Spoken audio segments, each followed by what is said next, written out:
Listo, vamos a continuar entonces con este taller. En este taller lo que estamos viendo es la generación de tablas de planificación.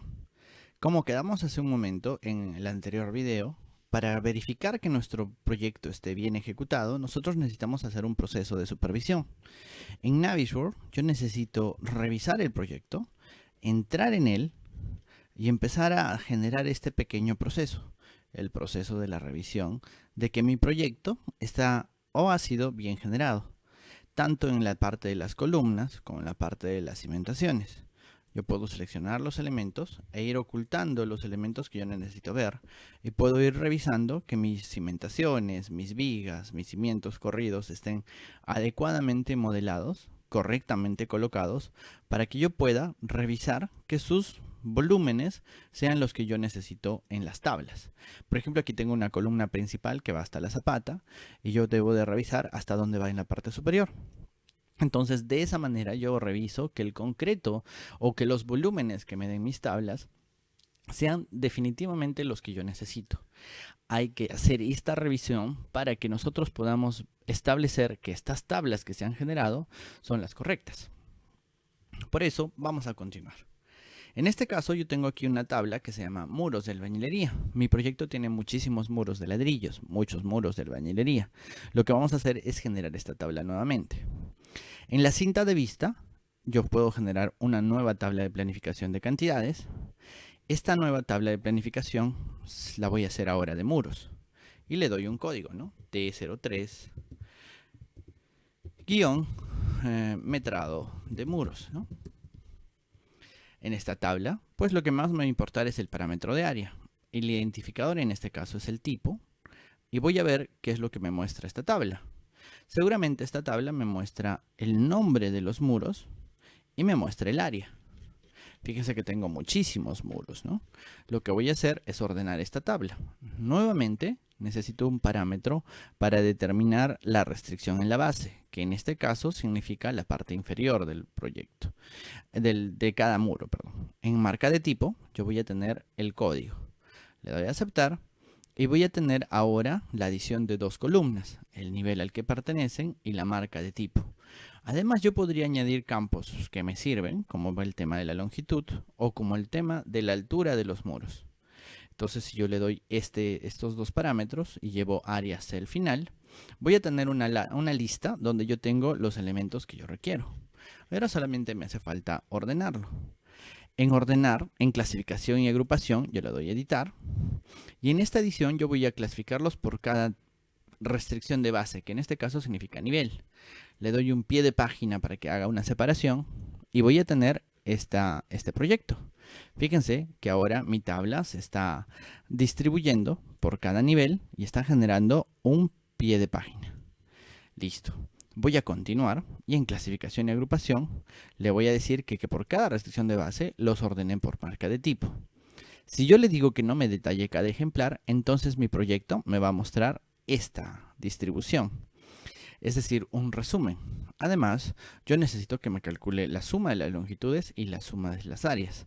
Para eso yo me voy a la pestaña que se llama Formato. Y en Formato yo voy a poder editar eso. Le digo editar y le voy a decir que las longitudes me calcule sus totales y las áreas me calcule sus totales. De tal manera que mi tabla me va a mostrar todo esto. En las alturas yo no necesito sumar alturas. En las alturas yo probablemente lo que voy a necesitar en la tabla de formato es que me muestre el rango, el mínimo y el máximo. Si yo le doy a aceptar, me va a decir que en el primer nivel tengo muros de cabeza desde 2 metros hasta 2,20. Tengo muros en soga de 50 centímetros hasta 2,83. Y listo, ya tengo esta tabla. Pero me voy a dar cuenta de que hay algunos elementos que son sobre cimientos o vigas que se han generado como muros. Y estos elementos yo no los quiero ver. Entonces, lo que voy a tener que hacer es irme hasta la pestaña de filtros y editar bajo un criterio. El criterio en este caso va a ser de que las marcas de tipo contengan o empiecen por una M. Si yo le doy ese criterio, va a desaparecerme todos los elementos que yo no quiero ver. Y de esa manera yo voy a tener un parámetro un valor muy interesante en mis longitudes y en mis áreas, únicamente de las tablas de muros. Vamos a continuar. Fíjense que aquí yo no tengo cifras significativas, no tengo decimales y de repente me interesan conocerlas. Para modificar las unidades yo puedo seleccionar la columna y cuando selecciono la columna en las tablas de planificación yo tengo una primera opción que dice formato de unidad. En el formato de la unidad, cuando yo le hago un clic, yo puedo seguramente modificar la configuración y agregarle 2 posiciones decimales en la parte que dice redondeo. Si le doy eso, se van a dar cuenta de que mis áreas ahora se van a ver con 2 cifras significativas. Si me fijo, yo me voy a dar cuenta de que mi tabla no está mostrando los totales generales para que me muestre el total general de mis elementos, del área de mis elementos o de la longitud de los mismos que recién aparece entonces. Es muy interesante darnos cuenta de que estas tablas son parecidas a lo que es un Excel y en realidad no solamente nos muestran, también podemos editar un poco y agregar parámetros. En el caso de Revit, de repente nosotros entendemos de que nos puede dar más cosas y en realidad lo puede hacer. No solamente me muestra lo que yo tengo en el proyecto, sino puedo modificarlo un poco. En este caso vamos a hacer el ejemplo en campos, le voy a dar a editar, le voy a agregar un parámetro llamado costo. Costo es un parámetro que está en blanco, que yo puedo definir como una unidad. Yo, por ejemplo, le puedo decir que los muros de cabeza van a valer $25 por cada metro. Me sale un mensaje, metro cuadrado, ¿no? Que dice, este cambio se aplicará a todos los elementos. No hay problema.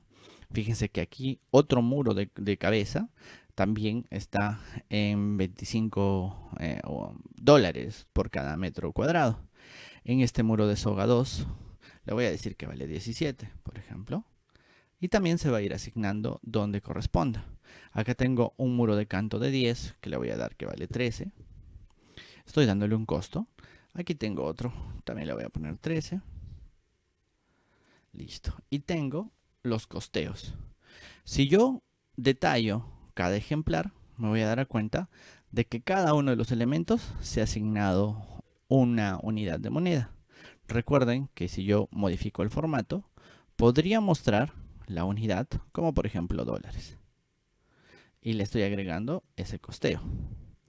Lo que voy a hacer es generar un campo nuevo. Este campo ya no está creado previamente, ¿sí? O sea, no está aquí, sino lo voy a crear con este botoncito que está aquí abajo que se llama valor calculado. Donde está el símbolo del FX, voy a generar un campo nuevo. Le doy un clic y me parece que puedo generar un valor calculado. En este caso se va a llamar costo total y va a tener una unidad de divisa. Y le puedo asignar una fórmula en la que yo voy a multiplicar el área por el costo. Si se fijan, lo que yo tengo aquí es la configuración de un nuevo parámetro que va a aparecer aquí. Este parámetro se llama costo total, que va a tener la unidad de divisa, es decir, moneda. Pero si yo le doy a esta fórmula, me voy a dar cuenta que el área está en metros cuadrados y el costo está en dólares, ya que van a salir metros cuadrados por dólares, ¿no? Si yo le doy a aceptar, me va a salir que las unidades son incoherentes. Para resolver esto, yo por ejemplo puedo hacer un pequeño artilugio que es dividirlo entre 1. Al dividir entre 1 los elementos, le quita las unidades. Y entonces solamente me va a quedar las unidades de divisa.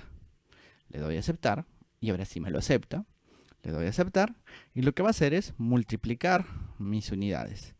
Esto le voy a dar nuevamente la configuración mostrando los dólares, el símbolo de dólar. Y me voy a dar cuenta que está multiplicando, ¿no? 6.30 por $25, 2.64 por $17 y está multiplicando esto. Si yo nuevamente le doy que no me detalle cada ejemplar, voy a generar un resumen. Y en este resumen el costeo total no se va a ver porque me hace falta en formato, en los costos totales, calcular sus totales, ¿no? Y voy a tener ahora sí un resumen de los costeos de mi proyecto de muros por metro cuadrado. Entonces las tablas de planificación son una herramienta muy potente para la generación de tablas y de información basado en los metrados base que tengo aquí. como esta pequeña estimación de costos basada en una tabla de muros. Entonces, de esta manera, yo puedo generar extracciones de zapatas, de columnas, y es un procedimiento muy similar para lo que son acabados de arquitectura y demás. Tenemos dentro del curso, dentro del programa de especialización en modelado, dos cursos que se refieren a las mediciones, a los metrados. Uno que es el curso teórico, donde se habla de los parámetros, de la generación, de las herramientas, y luego un taller donde vamos a desarrollar diferentes proyectos de arquitectura, de estructuras y sobre todo de instalaciones. Por favor, eso va a estar mucho más adelante en el curso completo que vamos a explicar en otro de los videos que tenemos, ¿sí? Hasta aquí vamos a dejar este taller. Les queda como labor generar y entender esta tabla que está aquí, que es el concreto en vigas, ¿sí? Espero que hayan podido entender la importancia de aprender a manejar y extraer información desde un modelo BIM. Continuemos con este taller de modelado de proyectos BIM.